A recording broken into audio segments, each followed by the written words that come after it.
प्रधानमंत्री पथ योजना के तहत हितग्राहियों का बैंक पहुंचने का सिलसिला जारी है। वहीं दूसरी ओर बैंक के रवैये से हितग्राही काफी परेशान है, जिसका एक उदाहरण मालवा मिल स्थित सेंट्रल बैंक ऑफ इंडिया की शाखा में भी देखने को मिला। देखिए ये रिपोर्ट। पथ विक्रेता योजना में लोन राशि पाने के लिए हितग्राही सुबह से ही सेंट्रल बैंक पहुंचने शुरू हो गए थे, लेकिन बैंक ने सभी हितग्राहियों को काफी समय तक खड़ा रखने के बाद भी कोई प्रतिक्रिया नहीं दी, जिस पर गुस्साए लोगों ने बैंक परिसर में हंगामा भी किया।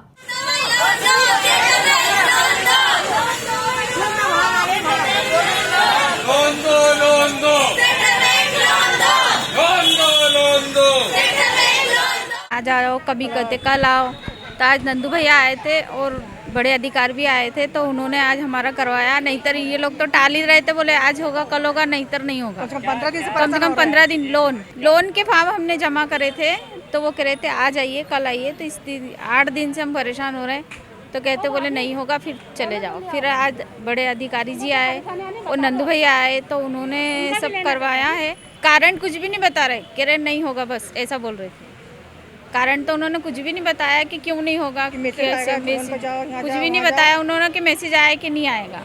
बस इतना बोलते बोले अब देख लो 8 दिन बाद आना। फिर आए तो कहते बोले नहीं होगा। मेरा नोट नहीं बता रहा है और बोल रहा है कि आपका सिविल कम आ रहा है, बोल रहे हैं ऐसा बोल रहे हैं वो। तो बोले आपका नहीं होगा। हमने तो 1 तारीख को ही फॉर्म जमा कर दिए थे। हाँ, 3-4 बार आ भी गए हम लोग, मैसेज भी आया मेरे मोबाइल पे। तो हम जो दुकानदारी करते हैं ना, तो उसमें के लिए चाहिए हमको, तो उसमें थोड़ा सामान बढ़ाएंगे, माल बढ़ाएंगे, इसीलिए। और किस्त लॉकडाउन से सभी परेशान है अभी, और किस्त जो आएगी वो तो भरना ही है। हितग्राहियों से मिली शिकायत के बाद पूर्व पार्षद नंदकिशोर पहाड़िया और अपर आयुक्त श्रृंगार श्रीवास्तव मौके पर पहुंचे और बैंक मैनेजर से चर्चा कर एक बार फिर लोन प्रोसेस को शुरू करवाया। देखिए, मैं अभी घर पर था, वैसे ही यहाँ पर से मेरे पास 15 से 20 लोगों के फ़ोन आए कि बैंक में हमारे को कॉल आने के बाद हमारे को जो पथ विक्रेता हैं, हमारे प्रधानमंत्री जी की और मुख्यमंत्री जी की जो भावना है कि हमारे जो लॉकडाउन में जो गरीब लोग परेशान हुए हैं, कहीं ना कहीं उन लोगों के लिए सरकार ने ये योजना लागू की है। तो बैंक का कहीं ना कहीं अपनी मनमानी भी कर रहा था इस विषय को लेकर।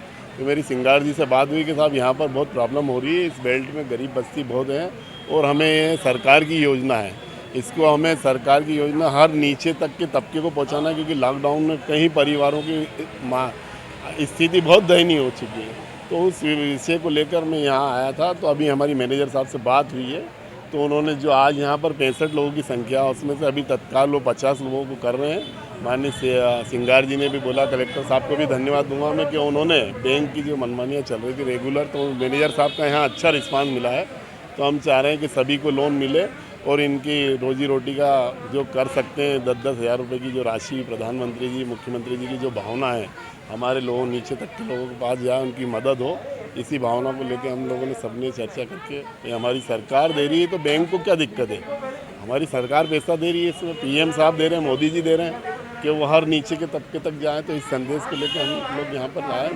देखिए, प्रधानमंत्री पथ विक्रेता स्वनिधि जो योजना है, इसके अंतर्गत लगातार नगर निगम द्वारा पथ विक्रेताओं के आवेदन जो हैं उनको परीक्षण पश्चात वेरीफाई करा के और बैंकों के पोर्टल में डाला जा रहा है।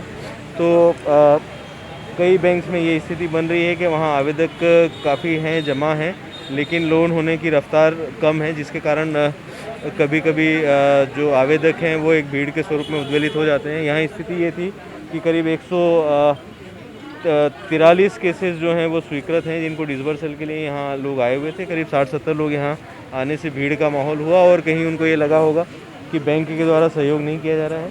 सूचना मिलने पे हम लोग आए थे, बैंक मैनेजर साहब से बात हुई, उनको बताया कि क्योंकि ये जो है वो शासन की सबसे ज़्यादा महत्वाकांक्षी योजना है। कोविड के अंदर जो लोग त्रस्त हुए हैं, परेशान हैं, उन लोगों को इसमें कार्यशील पूंजी देने का प्रावधान है। तो तत्काल इनको सबसे पहले दूसरे काम छोड़ के और वितरण करने की कार्रवाई करें। तो वो अभी ब्रांच मैनेजर महोदय ने बोला है कि वो देर शाम तक जितना भी ज़्यादा एक्स्ट्रा स्टाफ लगा के और वितरण कराने का प्रयास कर रहे हैं। बहरहाल अब ये तो देखने वाली बात होगी कि लगातार हितग्राहियों को आने वाली समस्याएं आखिर कब तक समाप्त हो पाती है। Bureau report, MP news, Indore.